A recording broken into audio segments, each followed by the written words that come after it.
Hello and welcome. My name is Dawn Vanderstoop and I am a soft pastel artist. I live in Portland, Oregon. I've been creating over 20 years in multitudes of mediums, and about almost 5 years ago I discovered PanPastel. It was the first medium that I really felt like I was home and I've been very satisfied in. I was jumping all over the place, but I finally have really stuck with a medium for the first time, and PanPastel has just given me unlimited possibilities, and I'm very excited to be able to share my love for this incredible medium with you guys here today. I'm going to be showing you how I created this new piece that I've titled Inner Wisdom. It's from my soul painting series. I did several of these over this last couple years, and I really enjoy the spirit guide type theme. And I'm really excited to share with you many different techniques in this lesson.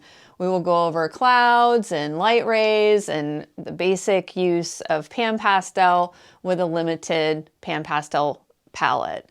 I also am including a freebie for all of you. Make sure you click the link below and check it out. It will be on the core of PanPastel, color mixing, just really getting to understand the PanPastel system. I think you'll really enjoy it, and it's something I wish was out there when I discovered PanPastel, because there's not a lot out there. So I hope you will enjoy the journey and the freebie and the lesson, and thank you for tuning in today, and I really appreciate you being here. Take care. Welcome. I have my drawing here on my tracing paper. I usually draw all of my pieces up first on tracing paper just because, number one, I love drawing on tracing paper. I discovered that a few years ago. And the other thing is it's really easy, if you like something that you created, to just transfer it up onto your pastel paper. So today I'm using this sanded pastel paper by UART. This is 600 grade. It comes in multiple grades. The 600 and 800 are the finest and the smoothest, and they work really well with the PanPastel tools. I took this piece because it's a smaller piece and mounted it to some mat board.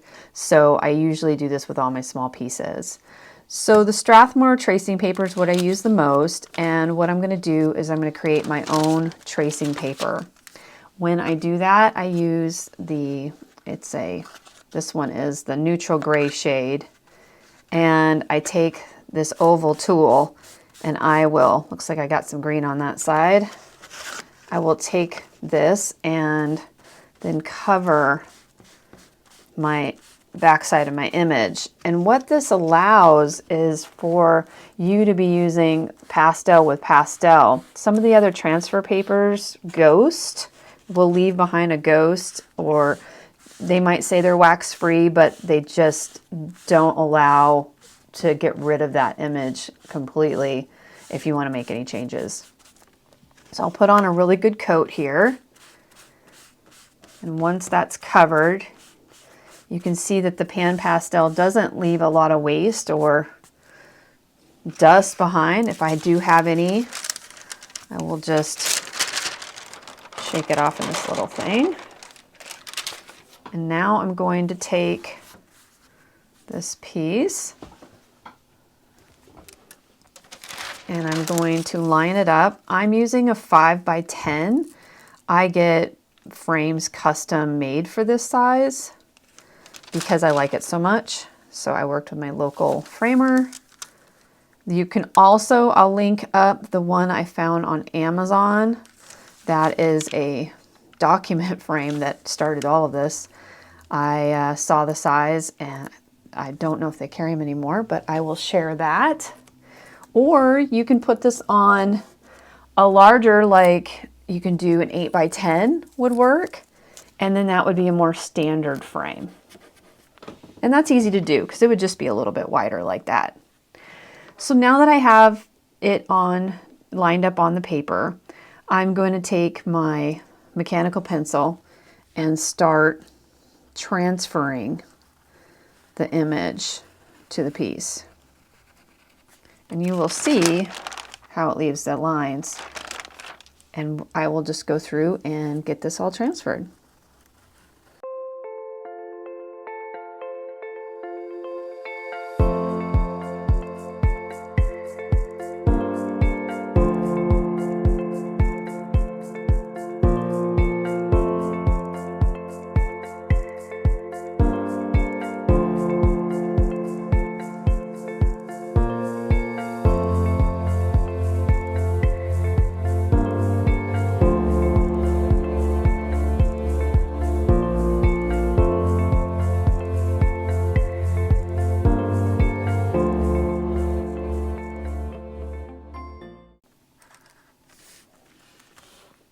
All right, so I think I have everything pretty much transferred here. When we go to the next step, you'll see that I'm using this Wolf Carbon pencil to give everything some stability and staying power. If I just used a regular pastel pencil, it would wipe away right when I bumped it with another tool. So I discovered this Wolf Carbon pencil, and it's been an amazing part of my process now. This is where the patience comes in. It's so worth it. I mean, I've been doing this for, I think I'm actually going on 5 years now. This process is, these are the core things that have really stuck with me. But taking the time to transfer the image and then do this reconfirming of the image with the Wolf Carbon pencil is really important. Because you will end up, after you've used it for a while, realize how it works and why I love it. At least I hope that will be how you feel. So I'm going to go over all the image now with the Wolf Carbon pencil. Anything that I want to stay, have some staying power. So I might leave out a couple of these little feathers, but it doesn't really matter to me because I've learned how to bury them or push them back or use an eraser in my process, so you'll see that also. So here we go. I do want to say here is that this pencil reacts a lot different when it's on the base layer. You will see that these lines will be easier to retain when I am painting. If I had a layer of pastel down and then put the pencil on top of it, it wouldn't have the same staying power. So putting these lines on this base layer is really part of the whole process. And it makes a big difference of doing it on this layer versus any other of the layers.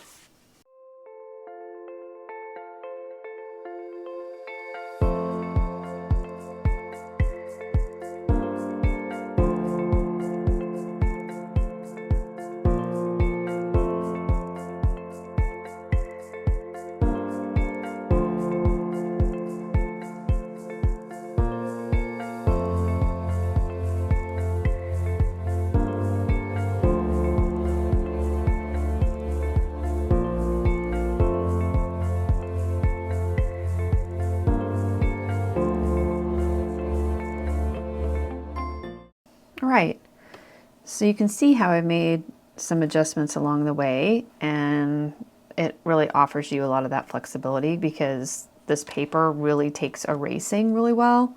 Okay, here we are, we're on the easel. I'm really excited to start adding color to this piece. I'd like to talk to you a little bit about what I have on the easel for colors. This is the raw umber. I don't use it as often, but I really like it. I've done a piece similar to this before and I really loved how it turned out.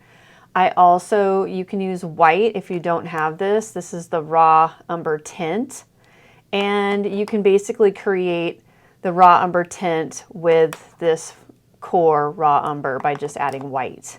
I just like to have it, so I have it already. I use a lot of the tints instead of white just because I have the full set, but it's really easy just to create that on your own too.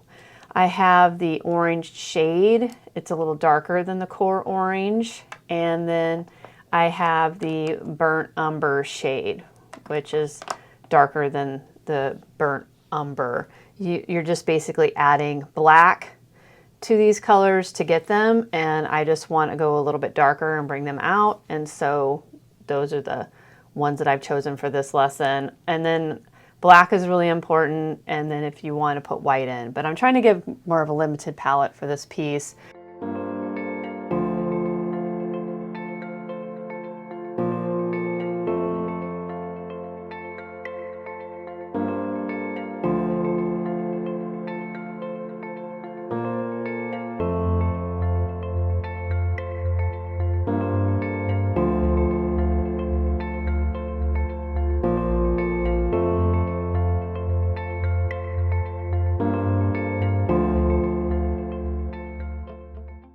All right, so I'm going to show you what it's like to use the extra dark just so you can see the difference. These are Diane Townsend. I think this is the blue black 54D, but I will list it in there. And you can see it just pushes it back just that little extra. And I really like that. That's just, sometimes I fight against it. I'm like, why do I want to be so contrasty? But I just really love that look. So I'm gonna add that in there in some spots. And I'll probably do it on these edges.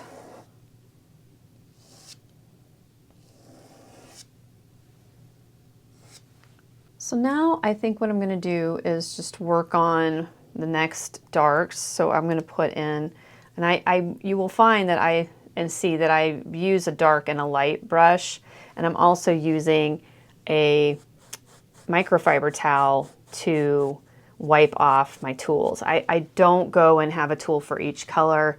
That would be really labor intensive in my opinion.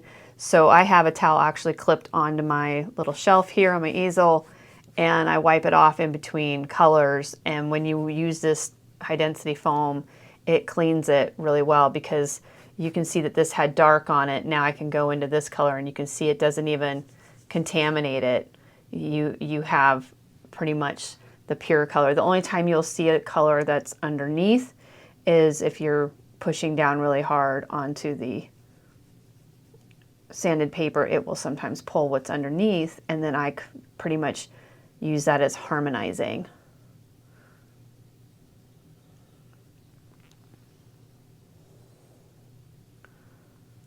Realizing I'm going to bring in, so I've realized I want to go more extra dark on this, and so I'm bringing in an extra dark here just to, yeah, let's see.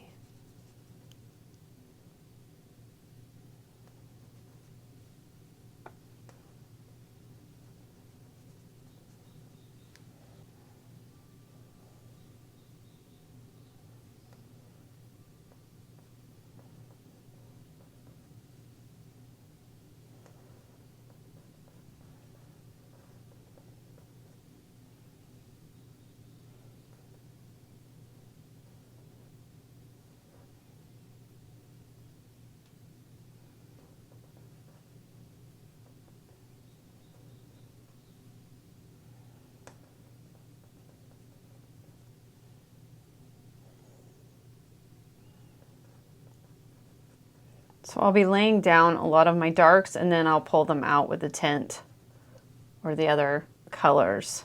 Sometimes I don't know what it's going to be until I start putting the colors down.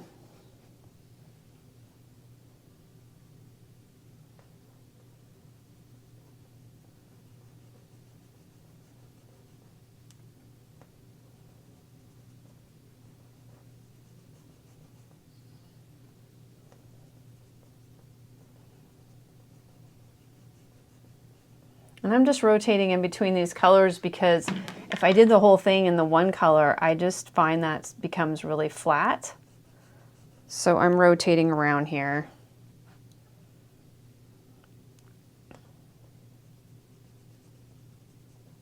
That this extra dark with the raw umber is quite a big jump.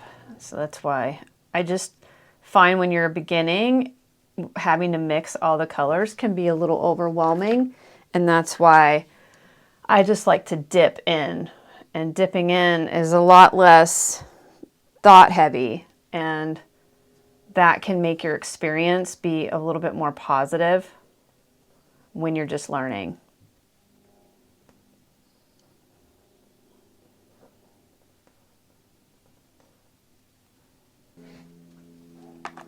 This is a burnt sienna extra dark. So you can create that by adding black to this. Yeah, I think that's the color I was looking for.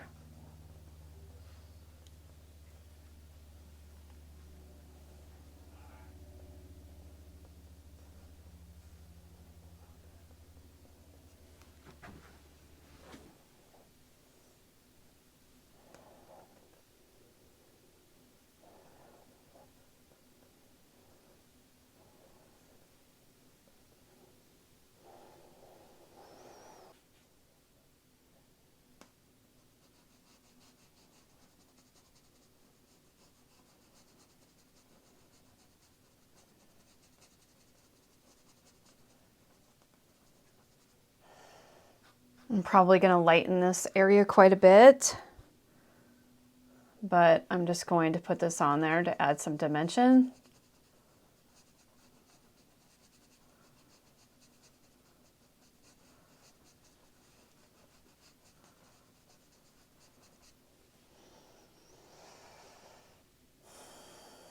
And this is the burnt sienna.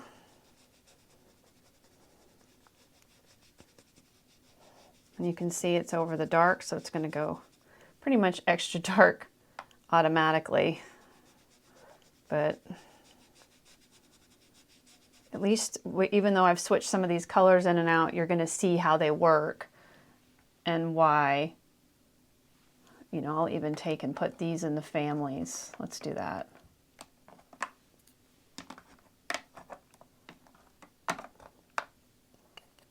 There we go. So this is raw sienna, this is burnt sienna, orange, and black. So when I'm working, you're basically thinking in layers. You're blocking in first, and then you're going to take and bring out things once you have your blocked in colors. So when I'm working, I'm just trying to get some colors figured out and blocked in. I can keep these black lines by being really careful by them, or I can totally push them into the back if I want to.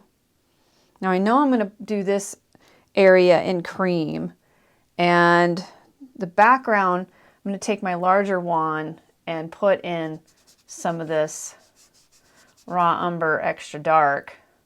And you can do that by just putting black and some of the raw umber in there. And I'm just going to mix around a few colors in my background. So when I do put color, bring the tints in, it'll be a diverse background instead of just being really flat. And then it harmonizes all of your colors together. Harmonizing is important in a piece, and so I find that using these wands and just using one really allows it to become quite natural, the harmonizing.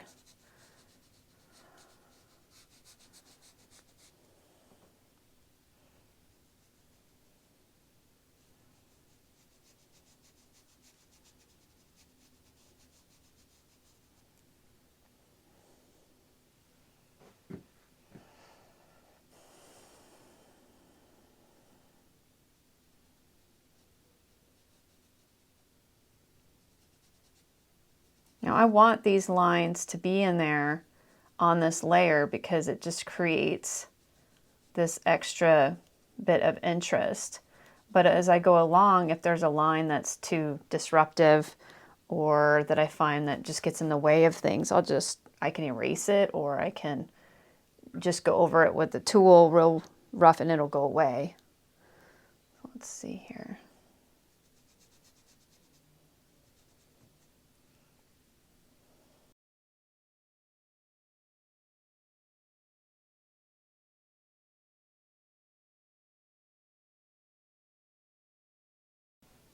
Burnt sienna.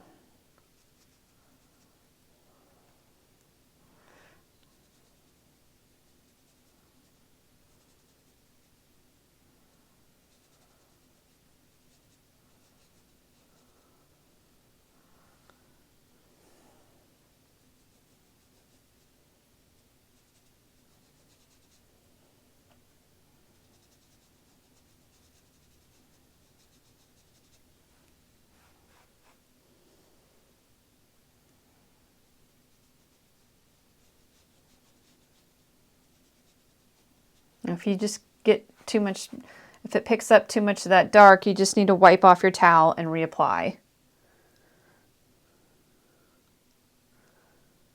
So I think we got quite a bit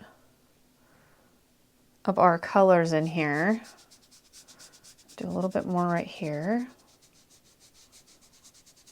This paper also lends itself really well to making clouds and celestial vibes, which if you follow me, you know I love.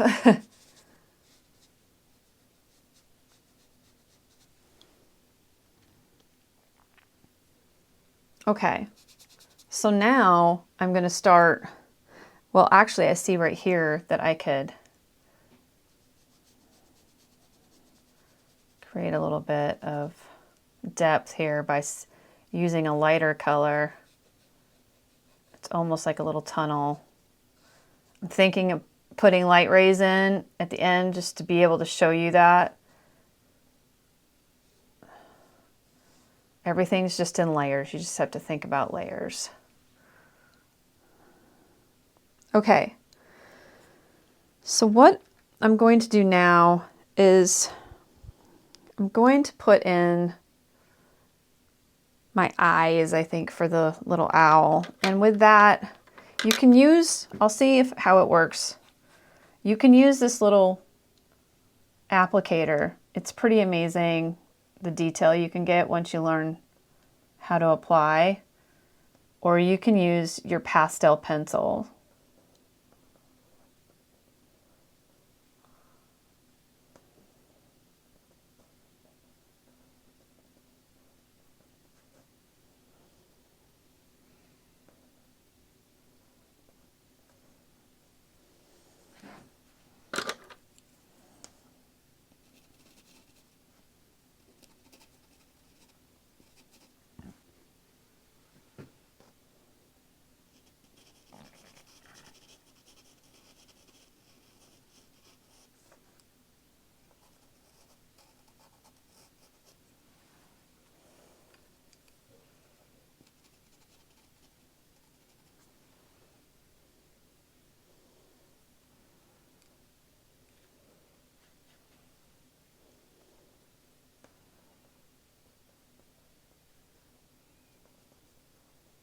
This is the raw umber.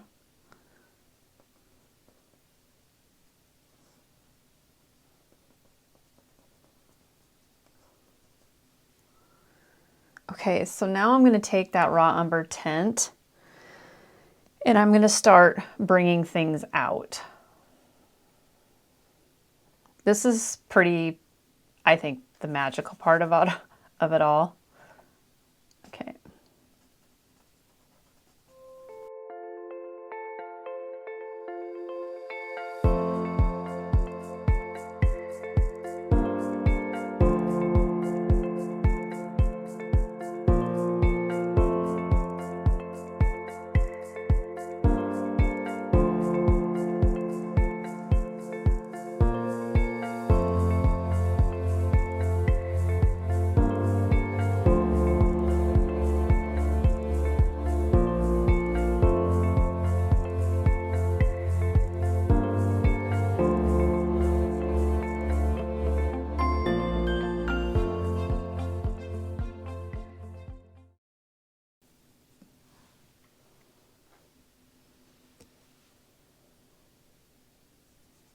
think I'm going to get rid of these lines.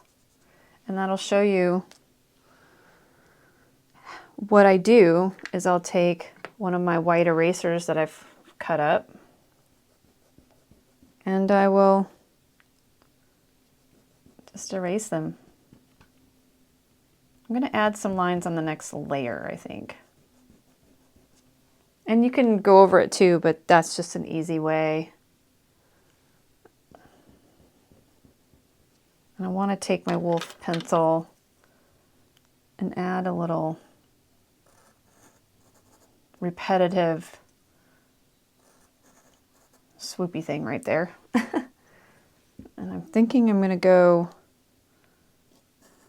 really solid black with this line.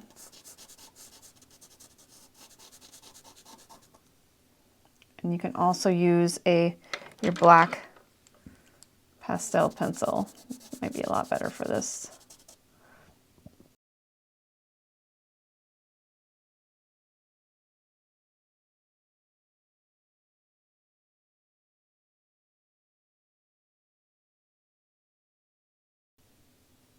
If this is too tight of a spot, I've also shown you that this Carbothello 700 is a very similar color. So you could also use that. I think the pencils sometimes can be a little bit harsher, and so I'll use them at the end because they're just a little brighter than I want. So I don't mind taking the time to play around with that a little bit.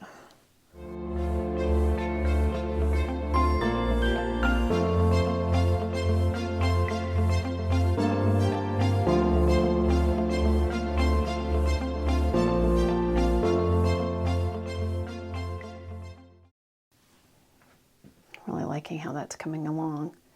Now, if your piece got a lot of particles on it, you can just tap it off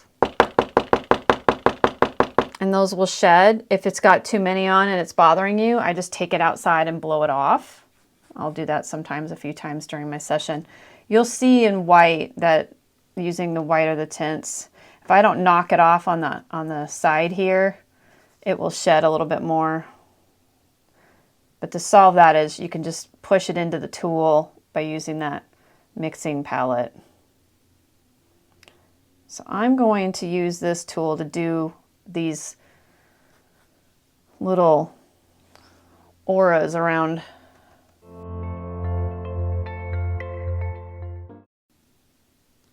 And then I'll show you how you can use a pencil too.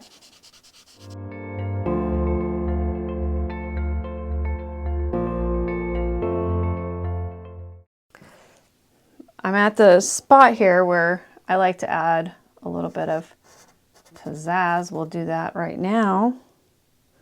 I find that always fun to do. I like to use a really sharp pencil. And I'll do this if I know what I want in a spot. You know, I think I'm going to add a little bit of burnt sienna in here.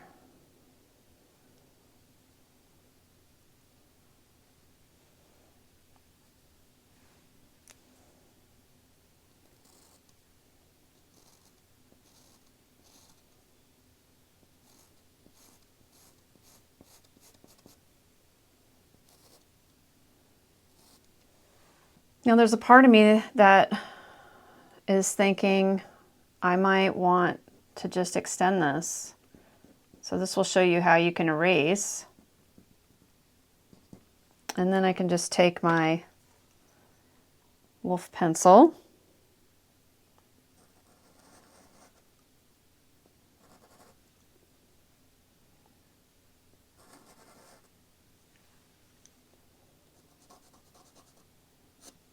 All right. And then I'm going to take and fill that in. So it allows you to make changes along the way that aren't so planned out. And I find that really exciting. I get personally bored when I know how it's all going to be mapped out. So that's my own thing for my own process that I've discovered about myself along the way.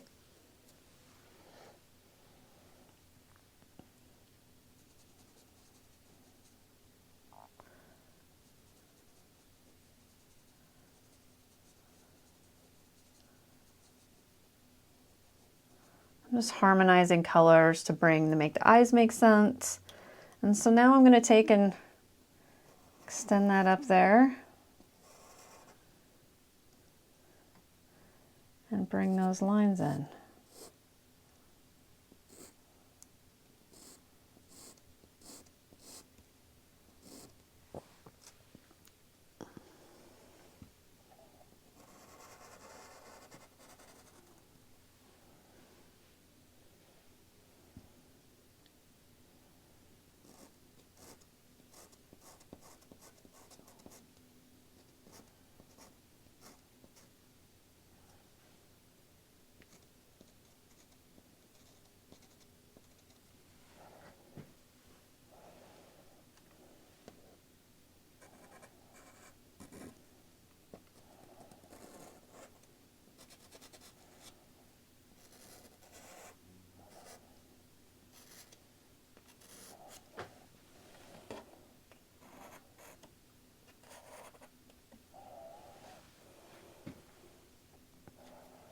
So I'm going to go back into the raw umber.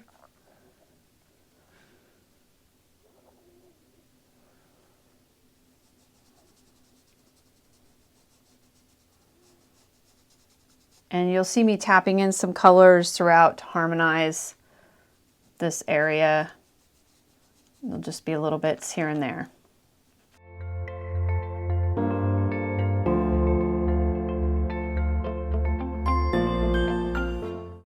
So I'm going to continue to use the raw umber tint and bring up some of the light into this piece. And then my next stage is I'll do clouds and then some light rays. So I'm going to work on this.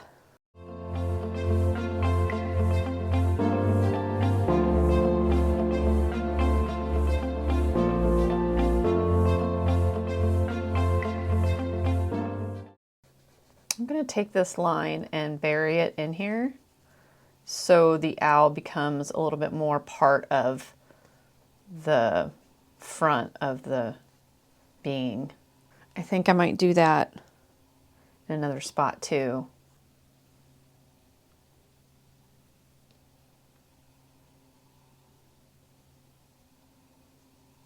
And this is all personal choice, so if you don't like that look, then you go ahead and leave it. I'm just trying to connect and make continuity between the image resting on the front of the being versus, you know, having to be a part of it. I'm going to go back with the little ears with maybe a pencil because those are really, really tiny.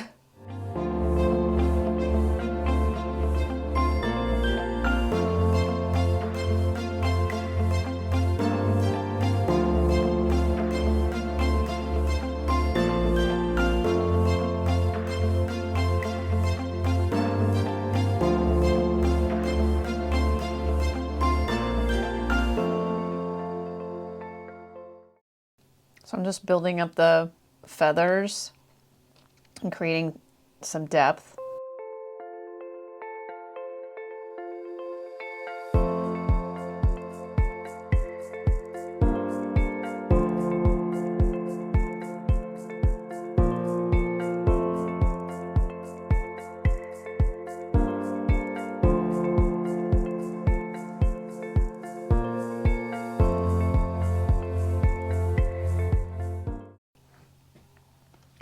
So now that I have basically everything blocked in, I'm going to start putting in some of the stars and the clouds. And so I'll give you a little bit of a rundown on how I create that effect.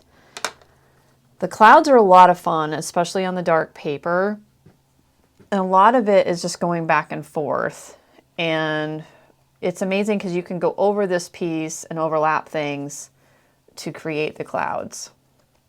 So I'm using a fairly, clean new brush here. And you just have to kind of start somewhere. And what you do is wherever you hit down first, it's going to be the strongest part. So you start, you have to wipe off your towel a lot. So basically I'm going to be wiping in between uses when it starts getting muddy, especially when I touch this seam right here. And if that seam bothers me too much, you can just go in with an eraser and put down some of the tint. And remember, when you touch down, that is going to be the brightest spot. So then you can shade out the clouds, and it's a little bit like magic. They become like the mist.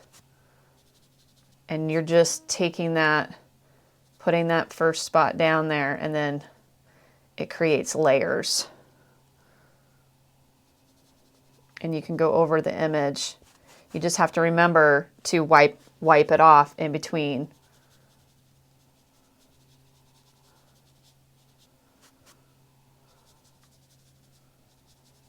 And you want to keep some of these little dark spots in there. That's what gives the depth of the clouds. And then this is basically what I'm going to do is I'm going to go in here with the brightest spot, and around her is going to be the glowing of everything. And then I'm just going to keep adding the clouds. So right now I'm going to knock this off a bit, and I'm going to go in between here. And once I've gone in between here and gotten that all brought up, it's all about putting layers on. And I guess you have to have a little bit of patience for knowing what's to come. And that just takes, you know, creating and learning.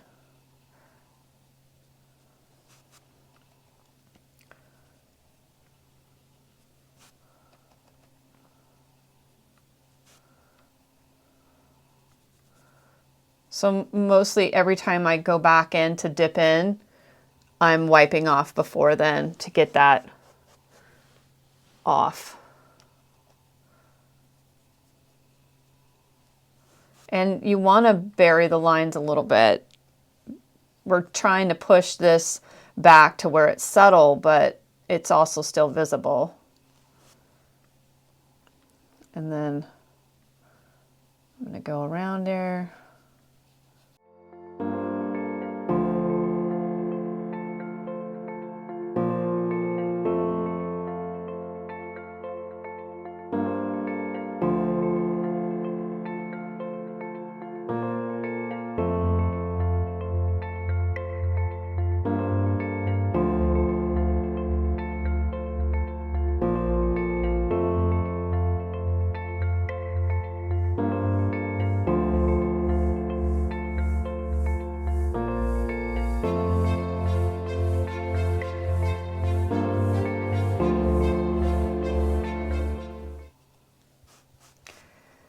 And even at this spot, I can show you, I'll use the 700 Carbothello because I'll want to use white maybe later to put in some stars.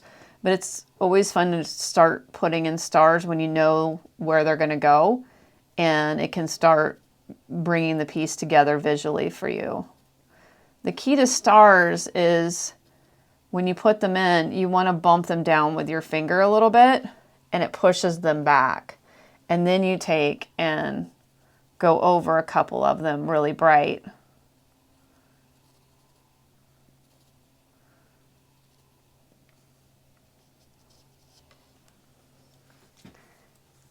And see how that really changes the painting. And you start getting that depth, that there's a universe behind.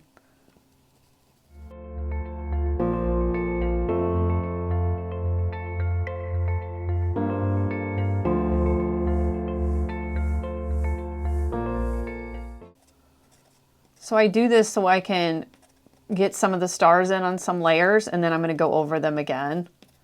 It creates depth going back and forth.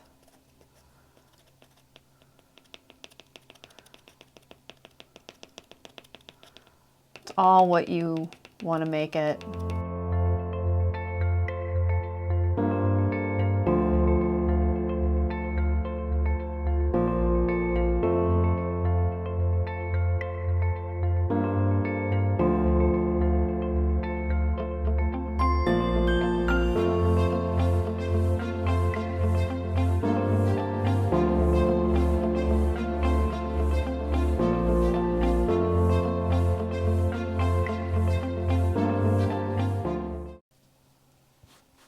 So when it's blurry like this, I'm looking for where I want that brightness to come out. And it's just like doing any of the other types of hair, bringing something forward. You want to go back onto the brightest spot and leave the darker spots. And that's what creates the depth.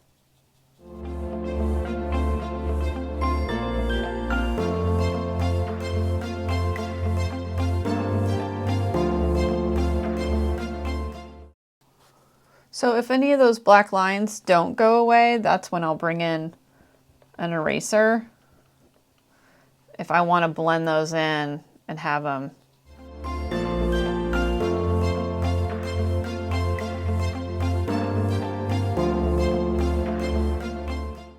So here's another spot where that line is, and I'm going to blend in it. So this eraser is more of a tool. It's not about mistakes. It's about being able to bury and bring back lines, bring back layers of the paper that you felt you might have put too much down on.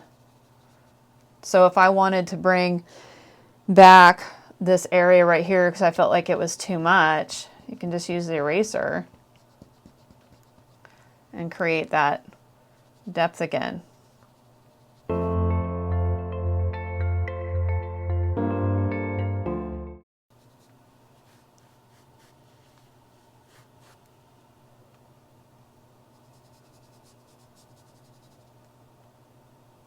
I'm going to harmonize some of these colors throughout, bury it.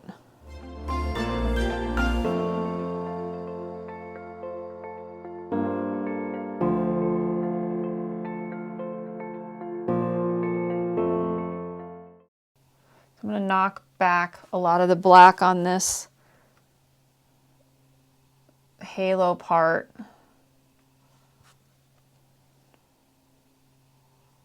But leave it just touches of it there.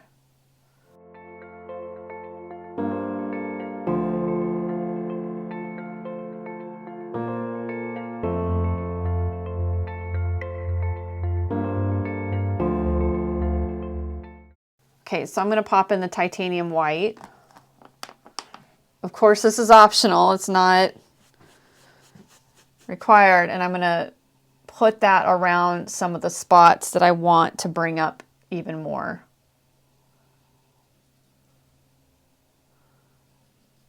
I want it to feel like it's glowing.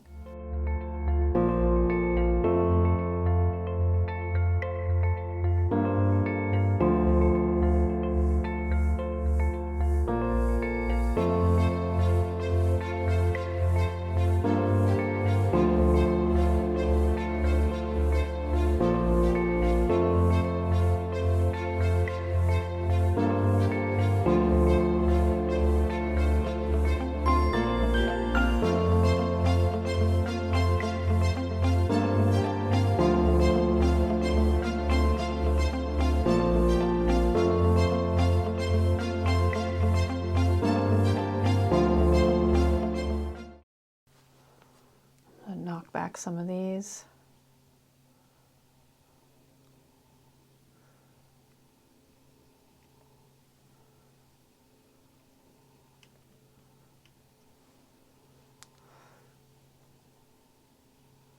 See, if I had all this planned out, it would be really hard. You just lose all that freedom. And I love the freedom of being able to see, oh, I want to knock that back and pull it forward. And I love that part.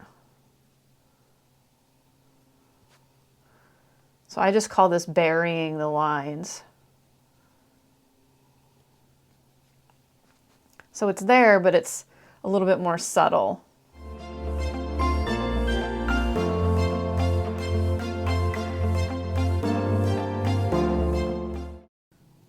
Okay, so I think for right now, I'm really liking that. And you can see too that I'm keeping the brighter areas up here.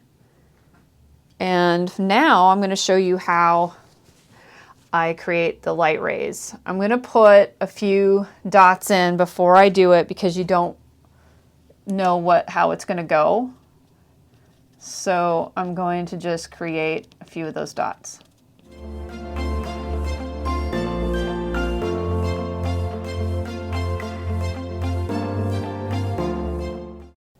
So I'm going to go for it and show you. I usually start off with a clean wand. So I'm going to flip this one over.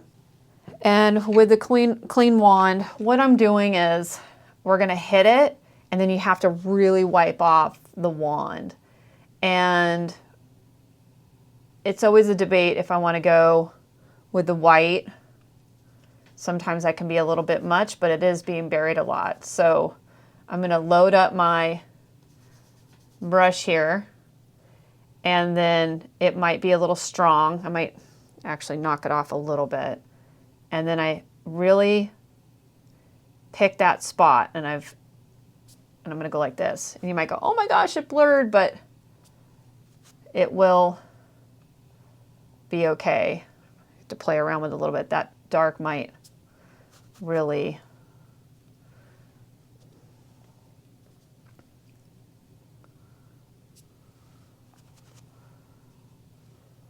and this is a little bit more challenging, so if you're not up for that,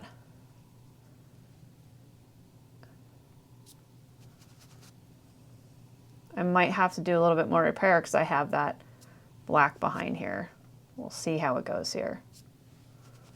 And you're probably freaking out, but I've done it enough where I know it might knock out my whole background, so I might have to bring that in again.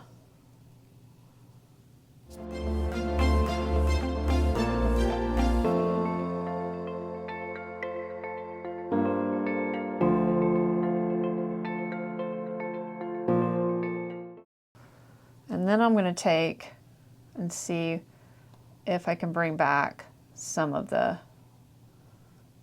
little pockets of black.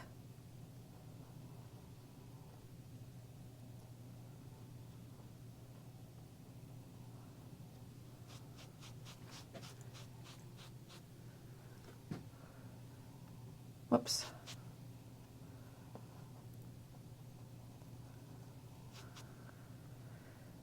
Usually I don't put a dark so close to the light rays, but I wanted to go for it and see what it's going to look like. And I think I'm going to be able to pull it together.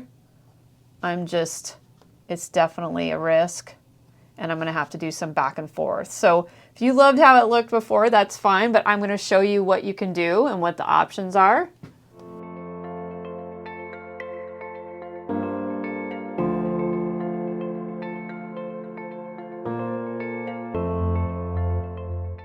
So this is where I would take my black, maybe support some of these lines here.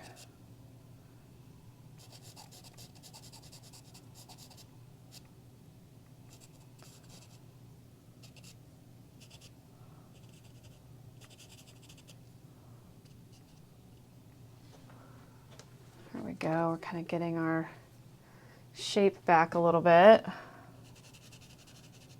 Those daring moves are worth it sometimes. You just don't know what you're going to get. I use light rays a lot in my work, and I knew that being on this black edge might be a little harder, but I decided to go for it. And we're just going to go back and forth here.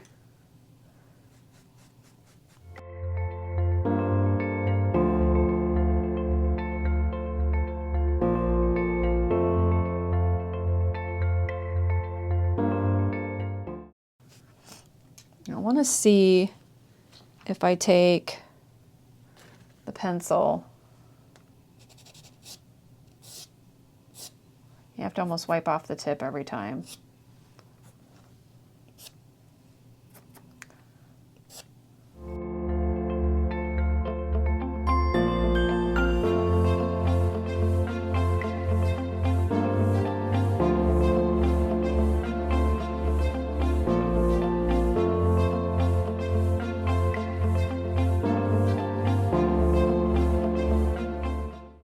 Okay, now I've got my piece blown off. I'm just going to play around with this a little bit more. So I'm just going back and forth, bringing that shape back, putting some black in there, and it's just a little dance. So it just takes practice and looking back through the camera and seeing what I like. And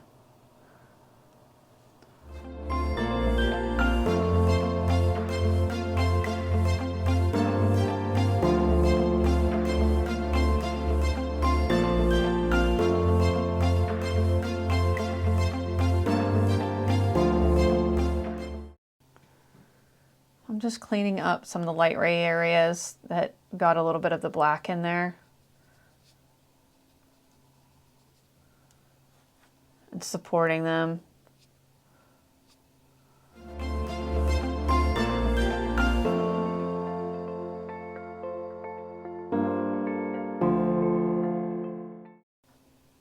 So if I would do this again, I might not put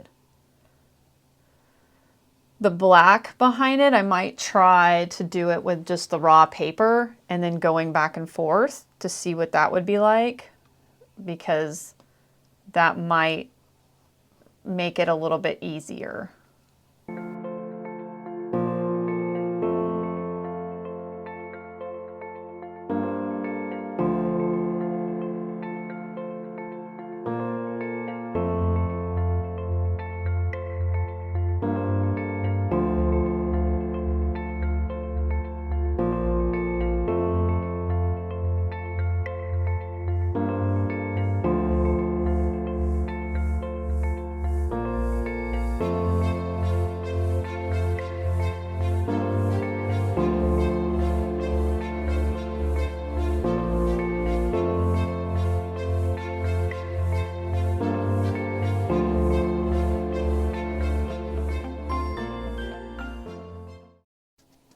So sometimes if my whites are brought up too much and I can't really get those dots in, that's where I'll take a stick pastel, and that stick pastel I'll use to put some whites in. So I'll find one with an edge, just so you can see this option. It sits on top of the paper and it's a little bit stronger.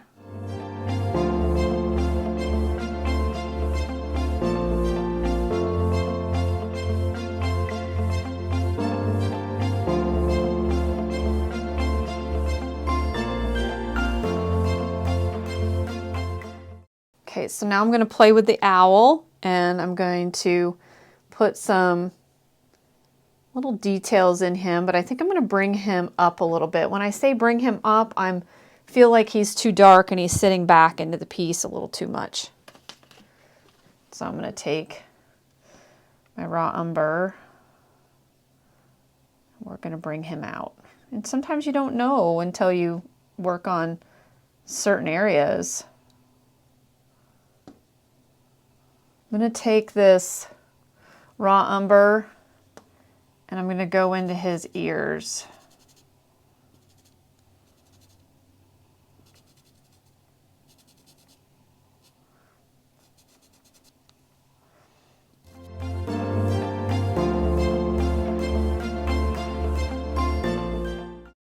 Edge. So I'm going to make little swoops in here.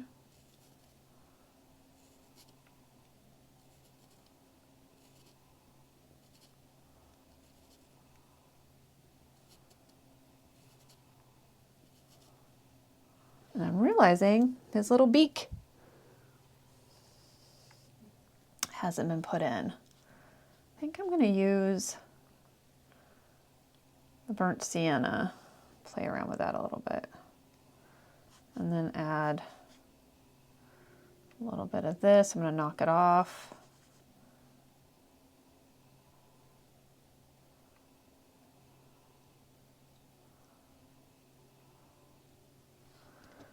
And then we're going to give the little owl his speck of life for his eyes.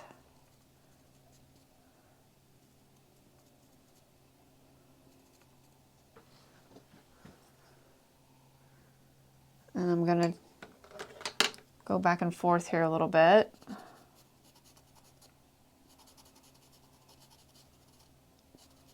And bring some of that black back. I think I'm going to go a little bit bigger for the black. Yeah. Gives that sense of their wide eyes and they can see at night.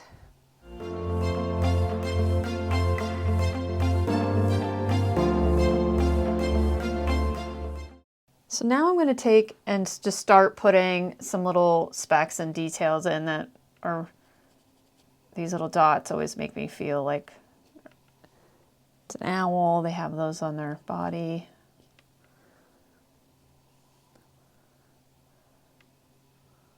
And then I like to put, they have these dots on them.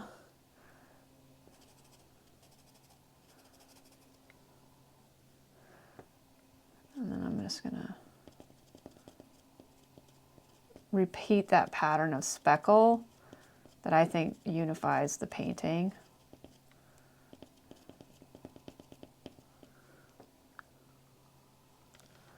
And then I'm going to add a little orange swoop here.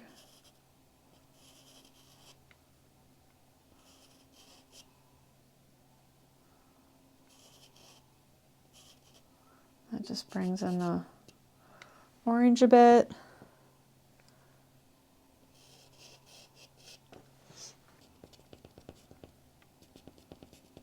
And the shadows.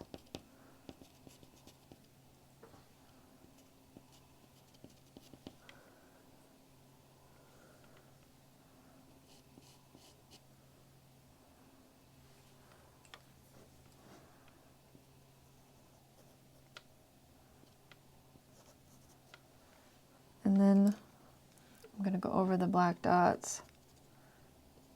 This is what they have on their wings.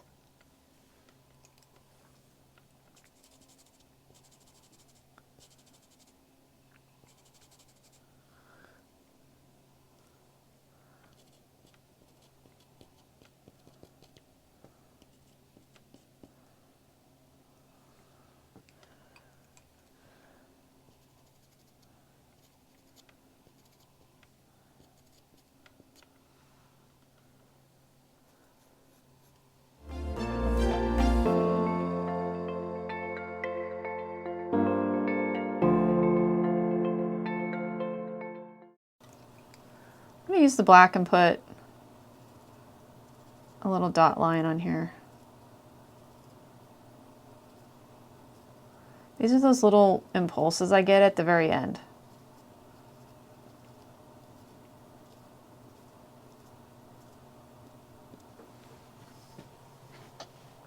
Yeah, I like that a lot. So I think I'm going to call this as done.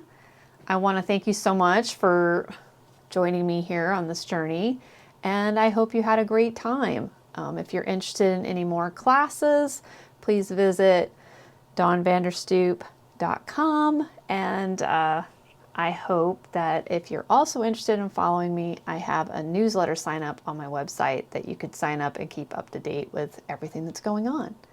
So have a wonderful day, and I wish you an abundance of joy.